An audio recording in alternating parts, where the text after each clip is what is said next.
नमस्कार। देश में अभी एक ज्वलंत मुद्दा चल रहा है कि क्या जो भारत की सरकार है वह भारत का नाम इंडिया से बदल कर भारत करने वाली है क्या? क्यों यह विवाद क्यों उत्पन्न हुआ? क्योंकि जो भारत में G20 का मीटिंग हो रहा है उसमें जो प्रेसिडेंट ऑफ इंडिया है उनके द्वारा जितने भी गेस्ट आ रहे हैं उनको डिनर के लिए एक आमंत्रण पत्र दिया गया। साथ ही में राज्य के जितने मुख्यमंत्री है मतलब चीफ मिनिस्टर्स हैं उनको भी एक आमंत्रण पत्र गया है। जो आमंत्रण पत्र इसके पहले हमेशा जाया करता था प्रेसिडेंट ऑफ इंडिया की तरफ, ऐसे समझिए।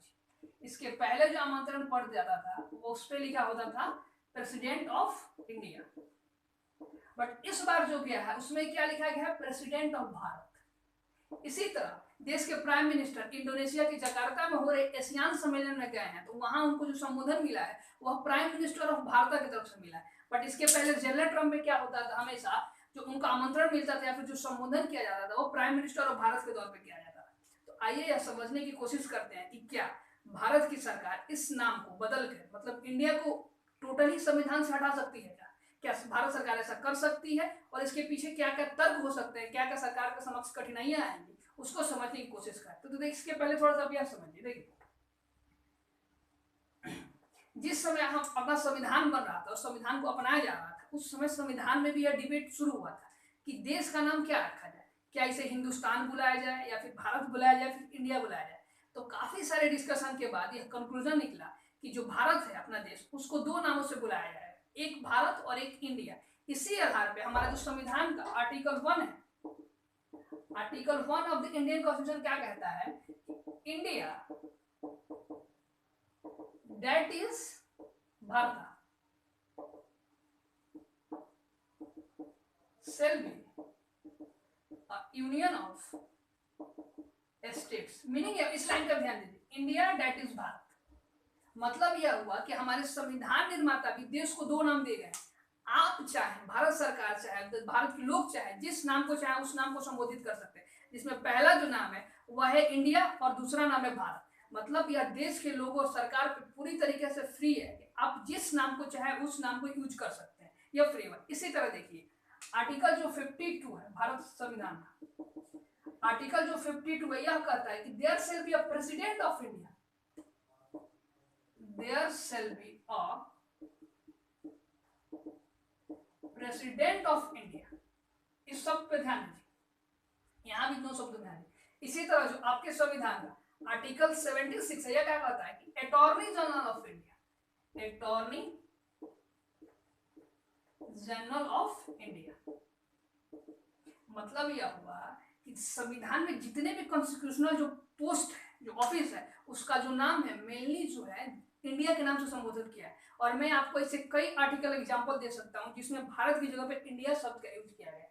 तो क्या भारत सरकार अगर चाहे तो इंडिया का नाम जो है चेंज करके पूरी तरीके से भारत लिख सकती है क्या? तो जी हाँ, भारत सरकार के पास यह पावर है कि कर सकती है। नॉट भारत सरकार, यह पावर एक्चुअल में पार्लियामेंट के पास है और ऐसा किया जा सकता है, लेकिन इसके लिए सरकार को संविधान में बड़े मेजर स्तर पे चेंज करने होंगे जिसको हम लोग कॉन्स्टिट्यूशन अमेंडमेंट कहेंगे। और यह जो अमेंडमेंट होगा इसको ध्यान दीजिए,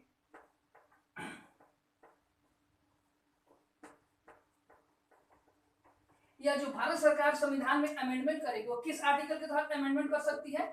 आर्टिकल 360। ये जो 368 है यह भारत सरकार को पार्लियामेंट को राइट देता है और प्रोसेस भी बताया था कि किस तरीके से आप संविधान में संशोधन कर सकते हैं। तो जी हाँ, भारत सरकार इस आर्टिकल मतलब 368 आर्टिकल का यूज करते हुए संविधान में एक मेजर अमेंडमेंट करके भारत का जो नाम है भारत अपना सकती है और इंडिया नाम को रिमूव किया जा सकता है। बट यहाँ पे एक बहुत ही मतलब मेजर में वो पेच है या फिर चेक है, इसको समझिए कैसे। हमारे यहाँ एक केस गया था, इसको काफी गौर से समझने की कोशिश की है। उसको हम लोग कहते हैं केशवानंद भारती केस 1973। इसका जो जजमेंट आया था 24 अप्रैल 1973। और इसमें जो सुप्रीम कोर्ट है, देश की एपेक्स बॉडी है, एपेक्स कोर्ट है सुप्रीम कोर्ट, उन्होंने 13 जजों की एक बेंच बैठी और उसमें 7-6 से फैसला दिया कि जो parliament have a power to amend any part of the constitution including part 3 of the constitution. But जो मतलब यह हुआ कि भारत सरकार या पार्लियामेंट संविधान के किसी भी भाग में संशोधन कर सकती है, लेकिन इसमें एक सुप्रीम कोर्ट ने अपने हाथ में एक मैं की चाबी रख लिया कि आप जितना चाहे उतना संशोधन कीजिए, लेकिन संविधान का एक बेसिक स्ट्रक्चर हुआ बेसिक स्ट्रक्चर होगा उसके साथ छेड़छाड़ नहीं कर सकते हैं। तो सरकार सुप्रीम कोर्ट से पूछी कि आप बताइए बेसिक स्ट्रक्चर क्या है। तो सुप्रीम कोर्ट ने कहा कि समय समय पर टाइम टू टाइम हम लोग आपको बताएंगे कि यह संविधान का बेसिक पार्ट है, यह बेसिक पार्ट नहीं। जैसे जो भारत का डेमोक्रेसी सिस्टम है क्या है, संविधान का बेसिक स्ट्रक्चर है। भारत सरकार चाह के भी डेमोक्रेसी खत्म नहीं कर सकती। इसी तरह जो हमारे यहाँ पार्लियामेंट्री सिस्टम ऑफ गवर्नमेंट है, यह भी संविधान का क्या है, बेसिक स्ट्रक्चर है। इसको सरकार खारिज नहीं कर सकती।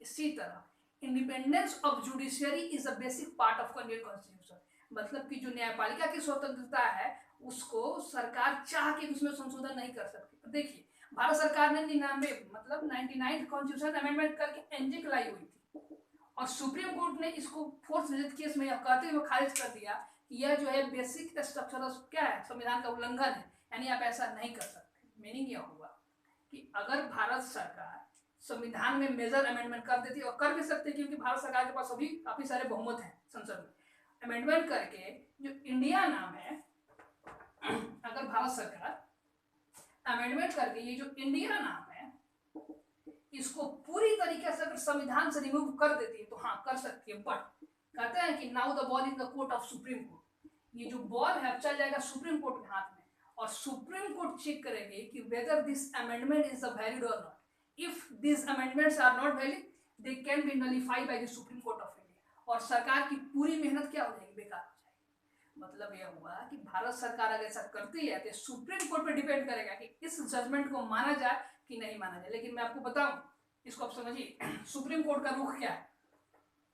सुप्रीम कोर्ट के सामने दो पीएल गए, पीआईएल गए, पीआईएल इसको बोलते हैं पब्लिक इंटरेस्ट लिटिगेशन। ये जो सुप्रीम कोर्ट के सामने एक गया था 2015 में और एक गया था 2020 में। इस समय जो चीफ जस्टिस थे मिस्टर ठाकुर थे, इस समय समझिए।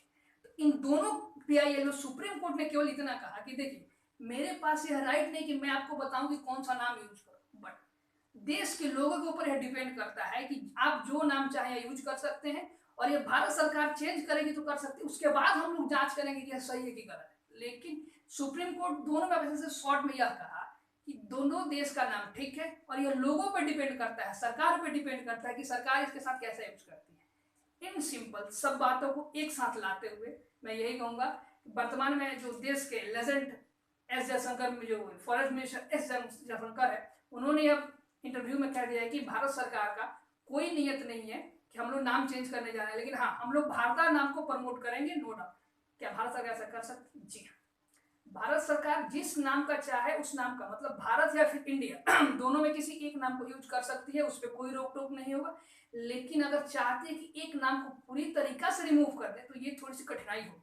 और मैं समझता हूँ, मैं क्या मतलब पूरा देश के लोगों को यही समझना चाहिए कि हाँ इस नाम को चेंज करने की कोई जरूरत नहीं है, जिसको जो मर्जी वो यूज करे। क्योंकि देखिए आप टीम इंडिया को भी सपोर्ट कर सकते हैं और भारत के नागरिक भी बने रह सकते हैं। मतलब दोनों नाम को चाहे तो एक साथ यूज कर सकते हैं। हमारा आर्टिकल 1 भी वही कहता है, मतलब दोनों नाम रहे तो ज्यादा बेटर है। और भारत सरकार भी घोषणा कर दे कि हमें चेंज करने का कोई लक्ष्य नहीं। इस रिस्पेक्ट में जितने आर्टिकल्स और बातें आई है इसको थोड़ा सा ध्यान रखने की कोशिश कीजिएगा। Thank you very much.